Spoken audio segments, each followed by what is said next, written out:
matondo na balandi na biso ya chaque dimanche pour l'émission ya bino ya bubwamu oyo tolobelaka na Tata Ngunza chaque fois. Lelo toye lisusu na etambe na bino eke mpona kopresente lisusu émission mpona kosepelisa bino korépondre na bakestion botunaka biso na mituna ebele selon baémission oyo totai kosala na mikolo oti koleka. Lelo toyambi lisusu moko ya moto monene na kati ya États-Unis awa, précisément na État ya Maine na ville ya Portland. Toza na awa Tata Mbongi Tele, aza bongo membre ya IDPS. Tokosolola na ye tout na émission pour comprendre nini tokolobela lelo. Tokokende mosika te, vraiment tozokende na kosenga matondo mingi na baye basalaka ete émission na biso ekokozala ndenge boza kolanda biso. Tozosenga matondo mingi na Tata Ngunza na effort oyo aza kosala po ete émission tokendaka na koameliore mbala na mbala. Tozosenga matondo mingi na Tata Mesa kuna na technique. Tozosenga matondo mingi na mama na biso waza chaque fois pembeni ya Tata Ngunza pe bana na biso nyonso bao batiaka maboko po ete émission na biso kokozala malamu na baconseil nde bongo tozokobosana te kosenga matondo na Fumuki Mbangu po azopesa biso makasi ya kozala chaque fois liboso na bino mpona kopresente émission na biso. Nde bongo tosengi bino matondo mingi. Nde bongo tokeswa na koyamba biso toyebisa bino azali membre ya IDPS. Tozokende koyamba bongo Tata Mbongi. Tata Mbongi vraiment boye malamu na kati na émission na biso. Toza na esengo ya koyamba pe kokabola na bino oyo tomesana mbala na mbala matondo mingi na kopesa biso ngonga na bino. Nayebi ke oza trop occupé kozwa penza susi wana korépondre na invitation na biso. Toyambi bino boye malamu. Tata Mbongi, bonne santé. Merci mingi na sepeli mingi na ndenge boyambi ngai na émission oyo na sepeli mingi penza et santé za malamu boyebi ke bokono oyo ya coronavirus ezali kosala penza rage mokili mobimba kasi nzambe azobatela toza malamu. Alors ngai kombo na ngai Mbongi Kele Mardoché nazali congolais na fandi awa na États-Unis d'Amérique et puis nazali pe membre ya pour les partis politiques oyo eza na pouvoir na mboka na biso République démocratique du Congo mboka parti oyo tobengi UDPS. Nazali membre ya fédération ya États-Unis d'Amérique awa, donc nazali disponible ya koyanola na mituna na bino oyo etali parti politique na biso fédération na biso awa na ndenge nini tozali kokamba mboka kuna na nzela ya président de la République ou azali président na biso ya parti politique UDPS avant ete ya comme président de la République. Matondo mingi Tata Mbongi tosepeli na panzi ba téléspectateurs balandi vraiment na bokebi. Mais question ya yambo na kotuna bino vraiment apport nini oyo bino boza nango par rapport à la communauté congolaise ne bazali ko soutenir bino lelo bozi pouvoir rapport nini boza nango pour la communauté congolaise en États-Unis. Merci beaucoup na oyo tali ba congolais nyos il y a toute tendance boyebi lorsque tolobaka communauté congolaise tango mususu tozana deux compréhensions na communauté congolaise. Compréhension moko ezali lisanga oyo la communauté esika oyo bana mboka bafandi kozala na cité na city to na state. Par exemple toza na état ya Maine ezali toza na communauté congolaise ezana bakonzi na yango lokola mokonzi ya biso awa komona ye président Papi Bongibo on eza communauté congolaise awa na état ya Maine. Bon na ba état nyonso ezali na mwa masanga ya communauté congolaise. Siko dans l'ensemble awa na kati États-Unis d'Amérique ba masanga nyonso na biso so ba congolais na ba o ba participer na ba activité ya communauté ya ba organisation ya communauté na ba o ba participer te libanda pe ya États-Unis d'Amérique na ba mboka nyonso ba paya o congolais azali l'ensemble de ba benga biso nyonso ba diaspora tozali kaka une même communauté une communauté congolaise subdivisée na ba groupe ndenge na otanga liboso biso IDPS ndenge to comme na pouvoir lelo tozali na esengo mingi oyo ezolakisa attachement na biso na kati ya bamembre nyonso bazocomposer la communauté ou les communautés telles que subdivisées na babiteni na bamboka nyonso ezali congolaise. Pourquoi? Parce que bitumba oyo biso tobundi ya 38 ans ya bitumba ezali bitumba moko ezwaki adhésion populaire endimamaki na bacongolais ya kati ya mboka mpe bacongolais ya libanda ya mboka. Yango wana adhésion ezalaki te ke bato nyonso bakomaki bamembre ya UDPS. Non. Bato nyonso bakomaki na idéologie moko ya lutte pamba te tokotisa changement ekomema nini? Ekomema démocratie, changement ekomema état de droit, changement wana ekosala ete justice ekoma kosala mosala nango pamba te bato nyonso bakoyiba misolo ya mboka. L'État atia maboko na bango kaka te kotia maboko mais kobotola mpe misolo bango bazwaki na biloko basombaki na misolo wana bazongisa na libenga ya l'État pamba te esala misala ya mboka. Sikoyo adhésion wana sur le plan idéologique esalaki ke tozwa soutien oyo esalaki lelo tokoma na pouvoir. Tozali na esengo mingi biango wana tozali na attitude moko ya remerciement na bato nyonso babundaki elongo na biso. Yango wana mpona biso UDPS toza koloba ete soutien wana et continuer pamba te musala oyo ya mibale tokomi kosala sikoyo eza kosenga mpe lisusu accompagnement ya même peuple oyo tozobenga la communauté congolaise par exemple esika oyo tofandi awa to mpe les communautés congolaises bisika nyonso ezali de par le monde. Matondo na banzi olandi vraiment tatambongi na bokebi nyonso. Eloko tozoloba ndeko aujourd'hui ça fait au moins 38 ans depuis Bobundi penza na lelo boko bozwa pouvoir mais tout le monde est en peu bozwa pouvoir tozala na makambo yike on dirait boyoka nezaka rate kona okende lelo tozana problème ya monsieur Jean-Marc Kabundi aza penza mobundi monene kati na UDPS mais tout le monde lokola bokomi kosala lokola kolongola ye azala lisusu na binote de bongo est-ce que ezaka ka lokola bozo komona niveau na ye ezana se ou bien ezali kaka parce que bozo mona azana ba insuffisance moko ya ko assumer ba responsabilité ba pesi ou encore ezaka ndenge bozali façon oyo bozali li kamere azui makambo bozali coalition sima moi ko baluka moke ale bo écarter est-ce que ezaka nzela wana tende bozo kapona ko écarter malobombo kabino. Merci beaucoup. Mutuna ngo eze elengi mingi oke pesinga posa koseka na kochola lisu mutuna te mena ndenge ya na yambeli mutunya epesinga mwa posa koseka pona oloba ba funda kabiso mingi ba akiza kabiso UDPS même temps tozalaki na opposition bazoko akize biso na dictature na kata opposition ata bino ingeta dictature na mozani o depuis bino bo banda kozalaka bino ba konza opposition bo sedaka pete ki bo konza opposition oh bakokamba bino kokambaka mboka soki bolongwe kuna boye pa na biso toyambi bino tolobi boye na mboka nyonso ezaka na bakonzi na yango awa bino boye botala na kati ya opposition babundaka lolenge boye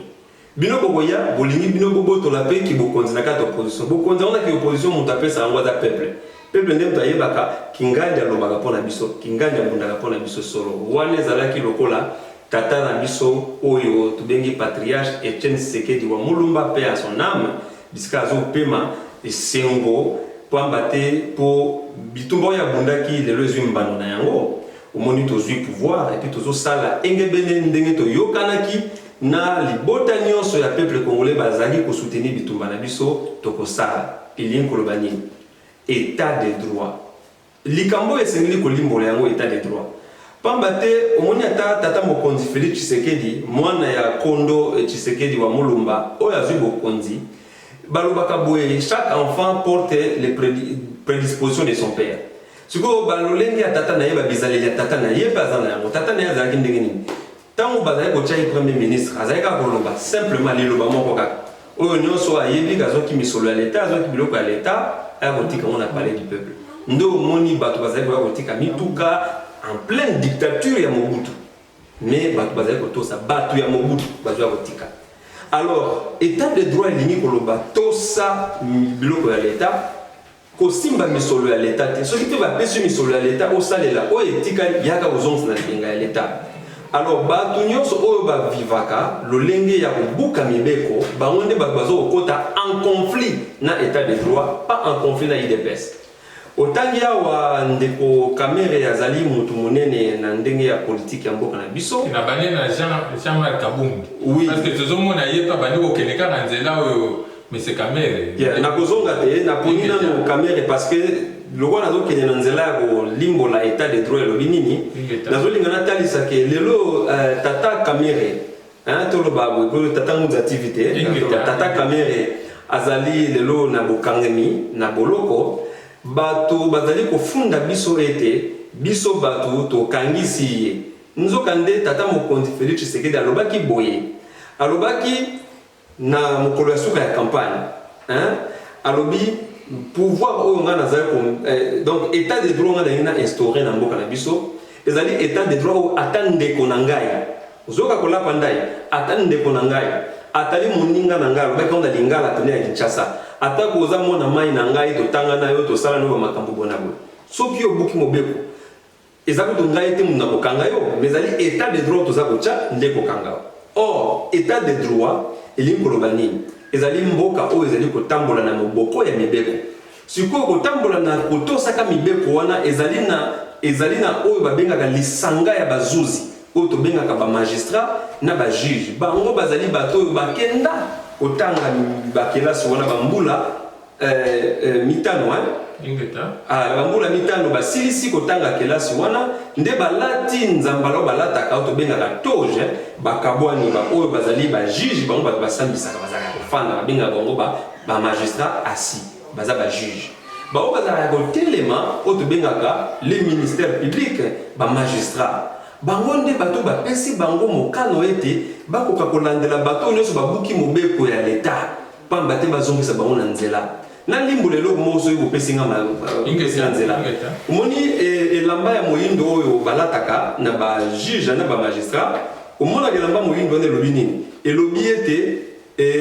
société ezali en deuil société ezali ekufi ezwi likama sikomonaka mwa elembo moko ya pembe batiaka awa langete wana batiaka awa ezaka ya pembe elingi loba espoir etikali kaka obe moke espoir oyo sikoyo na mosala oyo ngai juge na kosala il faut nazwa espoir oyo ya moke oyo etikali ezaka na langete ya elamba na bango balataka na ngengisa ekolo yango wana yo omoni esalaka ete soki juge afandi alandelaka obe mobeko ekoka alandelaka atalisa ndenge nini makambo esengeli itambola ndenge nini yo bukaki mobeko epe moko oyo babengaka ministère public nde alandelaka po apesa etumbu sikoyo tozongi mpona makambo ya Jean-Marc Kabund po tata Kamere ye balandeli na bajuge na ndenge akambaki misala ya 100 jours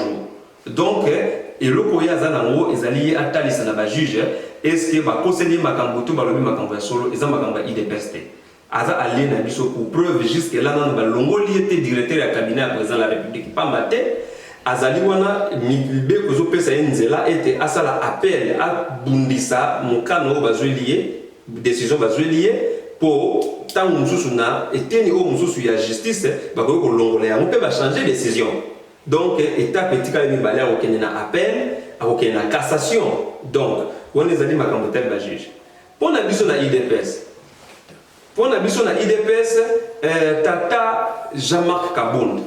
azali mokambi ya IDPS sika wande nazoloba yende mokambi ya IDPS yende mutu apesamaki mpifo ya kokamba IDPS wuta mokolo oyo tata mokonzi Félix Tshisekedi akomaki mokonzi wa ekolo kuna mikanda mobeko mokonzi tobengaka constitution ingeta na constitution na biso po ekochange te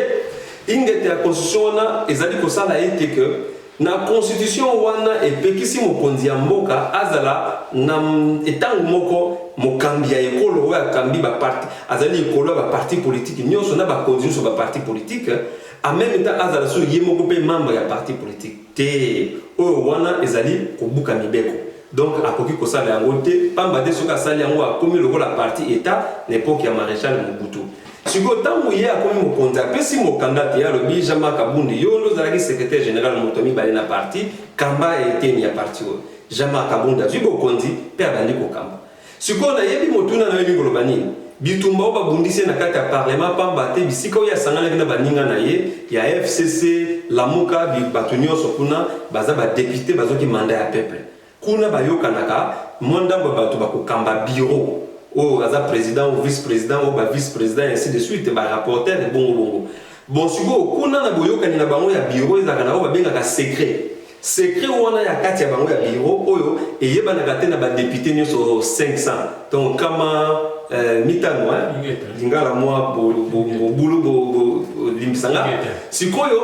na secret oyo wana bango ba oyo bazali pe baninga na kati ya lingomba balobi ye abuki mobeko ya secret na bango donc ba makambo oyo esololomaka entre bango ye abimisi yango libanda yango wana bayokanaki te sikoyo koloba ete soki alongobani te niveau na ye eza moke to niveau na eza moke ezali kofinga tata mokonzi ekolo président Félix Tshisekedi Tshilombo pamba te ye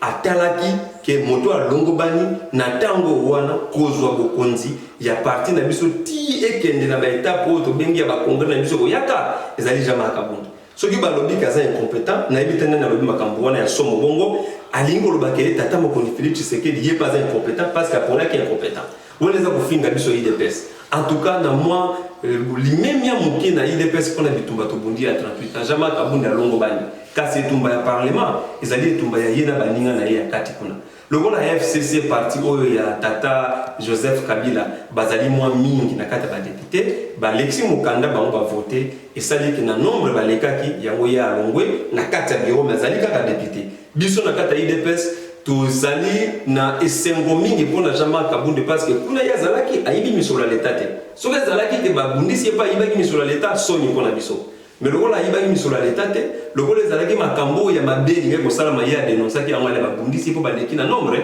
toyambi ye na kati ya ndako ndenge azongi tala ndenge akomi komobilize parti tala ndenge abandi kobongisa wana nde esengo na biso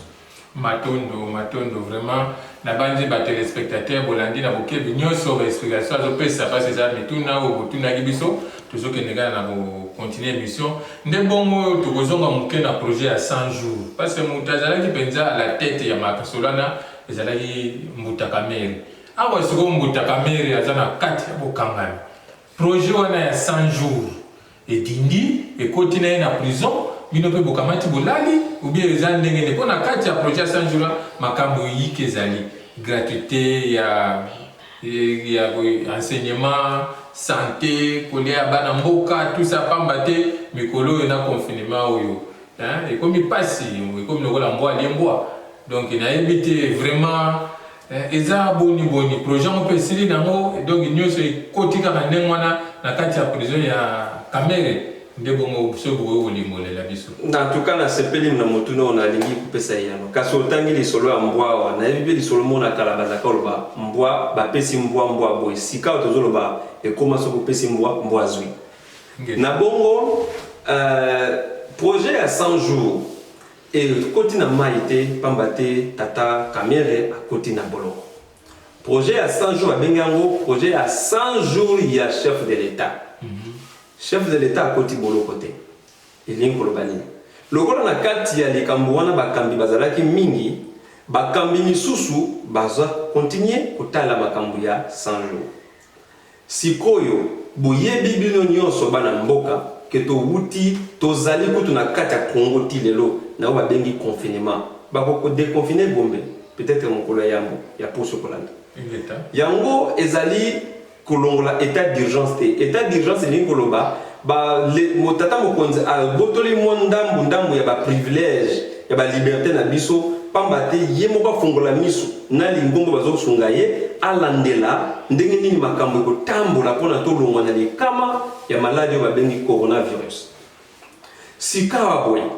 na yango makambo ya 100 jours misala mingi ezosalama bomoni bino moko so de mouton ya Mandela wana esili déjà et ça est quand même beauté, c'est quand même mignon. Bon, bah on me soupe zo sala mezo kene na mwa lombango o ya macrevette, bah o ya kintambo kuna na kintuka, soki nazo bosa na te, eza à peu près 6. Ba misala zo sala mamale male, mais quand misala zo nkokoso pamba te ba bazoki mbongo, mingi ba liembo. Mutu ya Safricas alia mbongo. Mutu ya OVD alia mbongo. Mutu o ya Foner o bazwaka mbongo ya banzela tubenga lokola payage. O fala pesa pe misolo pona ba masala alia kimbo batu wana mingi kati na bango bazo se retrouver kuna na prison pamba ti bazo lobaka pona tata Kamere ba wana pe bazana kata prison alors sikoyo misala zo continuer mais lokola confinement yaki et ralentir makam to loba 100 jours Au moins 100 jours, plutôt na gratuité enseignement.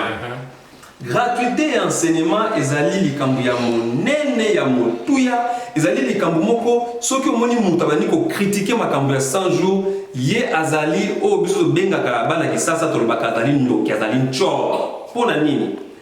parce que sans gratuité elingi koloba mwana nyonso ya ekolo ya Congo atanga kelasi sans que afuta mbongo biso vana bamboka bapaya bana États-Unis d'Amérique bana bandeko nyonso bazali bana na biso bazo futa kelasi te bazo kende ko be ofele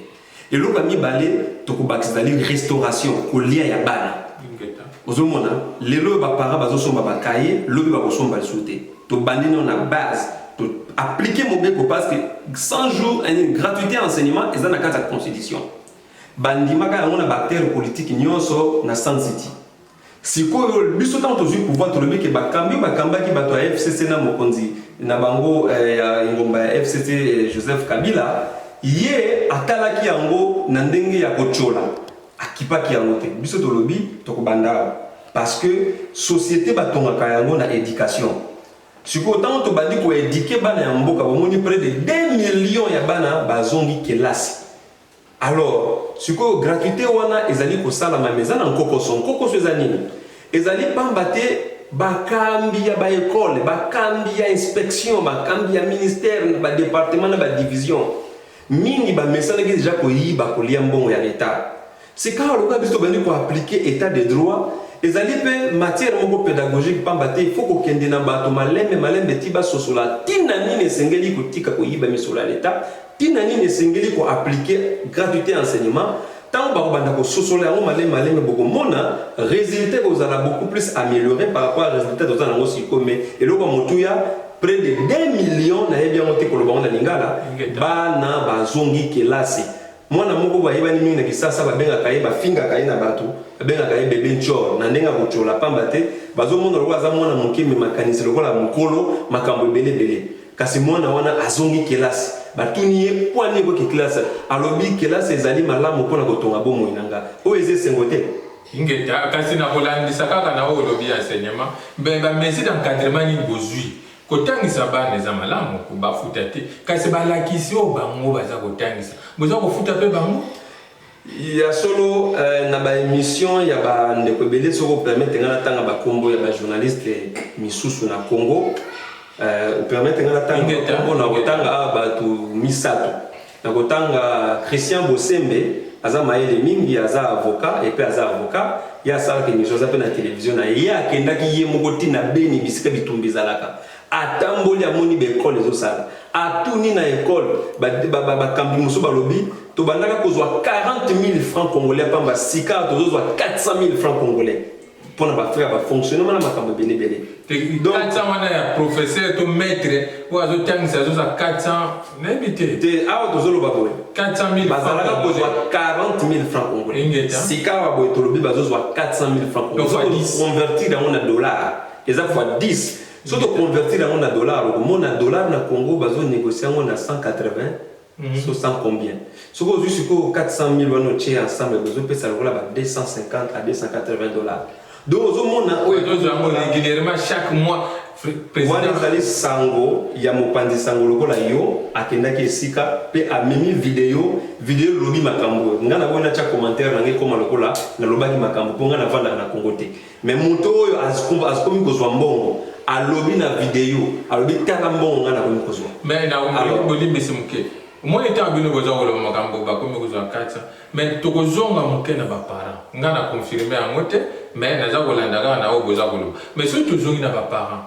gratuité enseignement bochonga na école primaire boni ba papa o baza susu na bana baza na école primaire te aza na bana kaka na humanité akoza na bango 5 omoni te ke mokumba wana nini bokanisa la isko batata wana boza lokola bokati na ngotoyo ya tangisa ki bana na eda pasiti lelo bakome na humanité so lelo bino bateska ya utaki ekomi gratuité mais yazo ko bakaka na kilo na ye wana baza na humanité ba mesure boza ko na papa wazo souffrir ndenge na koza la maçon akoza la menuisier akoza la pousse-pousser akoza bao basala kama mais azana bango 5 na humanité fatanga ba mesure d'encadrement ni bozo ko na okanisa batu wana bino ba IDPS te na limite tolo ba bato ya IDPS bazo ba merci. Bon, nazolobela yo po oza moko ya kati ya IDPS. Parce que ngana lingi to zwango boye. Tata mokonzi wa ekolo Félix Tshisekedi Bambulumba oyo azali lisusu membre ya IDPS te. Mais oyo azali émanation ya IDPS auti na IDPS. Amemaki projet de société nyonso ya IDPS akei na pouvoir afandi na yango. Siko tango ya bandi kosala misala na ye, abandi kosala balobi boye. Mutu soka la muki na tongo asilisi komi bongisa, ndenga komi bongisa na ndenge na ye. Eloko liboso asala kesengeli ya chamo eloko na libumu pozo makasi abima.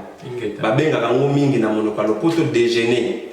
Mais na kata déjeuner wana elingi koloba ta kolia lisusu te. Akolia lisusu na midi, to pe akolia lisusu na poko. Il y a une gratuité de base, gratuité enseignement de base, il faut dans l'école primaire. Pas au monde, ceux qui ont tangi primaire qui ont tangi. Ingeta même tout le monde pour nos parents. Oui, mais la on va dire que on a une zone na élaboré pour na il y a non a ça. Et mon isa penza li kamunenge zali. To bani on a gratuité de base. Parce que moi on va tanga première primaire lelo, deuxième temps on commence na 6e, on passe na on va bien à 7e, première CO. 8e, 2e CO. Ce que moi, il faut attendre. Alors, les gens ont bandi na déjeuner. Tu peux ça repas de midi, tu peux ça repas de soir. Ndengeni. Il s'engage pour ça la misolo na mboka, pamba te po misolo wana eko kapé kozwa en charge deuxième étape auto bengi 7e na 8e passer to suka wana na gratuité. 7e na 8e. Ce que na minute to zana ndo tala na ba classe oyo sambo ya liboso ya mibale ya misato ti pamba te po bana bazona no base. Na opeso exemple moko ana mikile États-Unis Amérique tozali. Bana batanga ka école primaire ti otubenga ka high school, primaire ti na high school 12 classes batanga ngo gratuit. Nataba mataka collège bafuta ka mo. Donc biso pe na Congo kuna bana ezali regretter pour na ba parents batanga saki bana primaire bafuta ki mbongo bana ba comme na secondaire siko ndenge ni ba cheka gratuité na eteni ya ndamba bana. Non. Bon, ce que tata ouazana bana 10. Bana 10 ne sont pas dans l'université. Il peut se plaindre que nga zomo na pas ko foutre bana nga 10 bon à l'université pendant que baton sous ba foutre bana classe té. Non, ba PC gratuité pour la tranche d'âge moko boy. Ezali l'état ndazo ko pesa solution na ba problème ya mboka mobimba. Il y a ko lobate que non, le ko la ba fouti ba fonctionnaire ndenge ni ngai ba pesa nga mbongo té. Soki o tomber na kati ya catégorie ya bato wana nde yo kozala bénéficiaire na matondo nasi balandi boza kolanda na ba question popozaki bozoza biyano na bino mais na kozonga moke na makambo to bandelaki déjà pona makambo ya 100 jours yango tozolobela Vital Kamerhe olobi ke ekoti na kati ya boloko te ndenge Vital Kamerhe akotaki kasi na kolandisa mwa moke naza kolinga olimbola mwana moke lisusu na ba téléspectateur. Est-ce que 20 ans oyo ba pesi Mbota Kamerhe eza mo mingi te pona ye ou bien na ebite bino boza ko limbola ya ndenge nini moni te ke eza lokola ba exagérer na ko katela 20 ans wana omoni yango te yoka ya no ngai awa naza oloba lokola membre ya IDPS te pona mutu no tuni awa nazoloba te awa lokola mutu moko azali ko soutenir président. Sinon, qu'il y a obligation pour la bataille de soutenir le président pour la état de droit, la démocratie, la justice. Mais quand on a dit que le moto, oyo ayekola makamba mibeko, pesi koyo azali koloba makamba mibeko. Ngana tangi droit, naza juriste. Bison to tangi droit balobi boy. Nul n'est censé ignorer la loi. Moto mota koloba ngana yebaki mobeko te. Non. Ils ont la carte à constitution na biso, ils ont la carte à code pénal na biso, ils ont la carte à mibeko ya mikilo mobimba. O il faut yeba mobeko que mutu nyonso na carte moko ya mibeko pe totanga ka babenga ngo droit des obligations. Nous avons une obligation à sala likambo, na obligation pe à sala likambité. L'obligation de faire et de ne pas faire. Donc il faut ça la choix likambo du go sala. Mais likambo yo go sala, il faut ezala engebene et longobani na makambo oyo mibeko et tieke ezaba priorité, ba privilège na yo plutôt, na ba droit na yo. Tant yo kei à l'opposé à makambo na au komi na conflit na mibeko. Et conflit wana ya komema wapi na etumbu ko za la boloko kala bamba tumususu bazalaki ko pesa bango etumbu ko kata bango mutu ya ko pendre bango to ya ko beta bango masasi pamba te babukaki mobeko batombe na etumbu 20 ans wana ezali décision ya bazuzi basambisi makambo babengi les charges qui pèsent sur lui bitumbu na yango nde ezalaka banzela wana bitumbu nango nde ezalaka banombre wana boyoki wana na mikili lokola ya awa États-Unis d'Amérique bapesaka bitumbu ti na ba 143 ans sikoyo toloba na 20 ans na 143 ans nani avivaka 143 ans mais basangisi balobi mbeba songolo mbeba mpakala mbenga mbeba fulani batie nyonso ensemble epesi yo 143 li okufa mais ozaka condamné ozaka toujours condamné yango boye ozomona biso na mboka na biso topona boye soko sali bambeba 30 basangisi nyonso ate epesi 150 ans baotala sikoyo na bitumbu nyonso mbeba nini etumbu nango ezali monene koleka bitumbu nyonso ale bakozwa kaka oyo wana nde yango bakoaplike bamisusu ekwei na yango donc esengeli na biso te na ntango tozali toloba bapesi 20 ans eleki mingi to mpe eza moke esengeli na biso toloba tika ete justice lokola deja ezotambola bongo ekoka kogarantir mpe na mwana mboka Kamere baprivilège na ye ya kokende na étape mibale ya kotelemela décision ya justice wana na ndenge ya justice pamba te aexpire ke décision mosusu eya peut-être ntango wana na faveur na ye eloko biso tokozela yango wana mais koloba ete justice asali mabe en tout cas wana ezali kotelemela état de droit tokoyokana te wana biso bato tozosoutenir président Félix Tshisekedi na ye moko Félix Tshisekedi tokotelema na bazolo ya bato nyonso wana oyo bakoloba ete kotelemela justice pamba te yango moni mwana mboka oyo Yakasenda Tunda ministre ya justice kuna azwi mulikama pamba te alingia bongola makambo na nzela ya proposition moko ya loi euti na bamina kuna sakata ba parlementaire pona nini bango balingi basala ete mobeko moko eya kobuka justice ekoma na nsima ya ba ordre ya bato moko boye ba individu matondo vraiment tatambongi tozana esengo mingi mais ngonga nde ezosala biso mwa kokoso tolingi okokoyebisana batelespectateur otala vraiment caméra oyebisa bango nini bakoki kosatendre mpona mokonzi ya mboka bayimboka naza na sango ya monene ya kopesa bino sango mwa monene eza ya sika te eza makambo oyo toyebi biso nyonso elingi koloba nini bomoni lelo biso tozwi mbando ya etumba oyo tobundi ya 38 ans mbando nango eza nini kozwa bokonzi mpe kobanda kosala makambo tolobaki tokosala mpona kotya RDC na moboko na yango babengaka kosala refondation de l'état tozonga ekolo oyo bato bakotosa mokili mobimba yango wana sikoyo ekolo moko te etombwanaka na mokili mobimba sans que ezala la justice yango babaka la justice élève une nation or qui dit justice qui dit kotosa mibeko ya mboka bato bazali koaplike mibeko bazala mpe bato ya sembo bazala bato oyo bango moko baza korompi te sikoyo yango nomoni biso tolingi boka mobimba tosoutenir bajuge tosoutenir bamagistrat tosoutenir elan oyo ebandi todénonsaka mabe nyonso ezala noko na yo ezala tata na yo mama na yo ndeko na yo oyo abuki mobeko oyo ayibi surtout misolo ya l'état dénoncer ye et na kosalaka bongo tokosunga mboka na biso et puis mboka na biso okende liboso matondo tata mbongi na kobakisa mwa moke mingi bayebi te ke oza mpe professeur anglais na kati ya mboka awa ozwa kosunga bayike na koyekola monoko oyo toyi kokuta awa na États-Unis ya anglais vraiment tozwa kopesa matondo mingi na kopesa vraiment temps ya koya koexplike batelespectateur na biso litomba nini oyo bino boza nango pona mboka na biso ya Congo matondo mingi na balandi na biso tosengi susu matondo na tata mesa na technique tata ngunza pe bongo bayi nyonso bapesi biso ngonga ya bolandi tosengi na bino butu elamu o mabota ya bino tukutani mikolo za voya matondo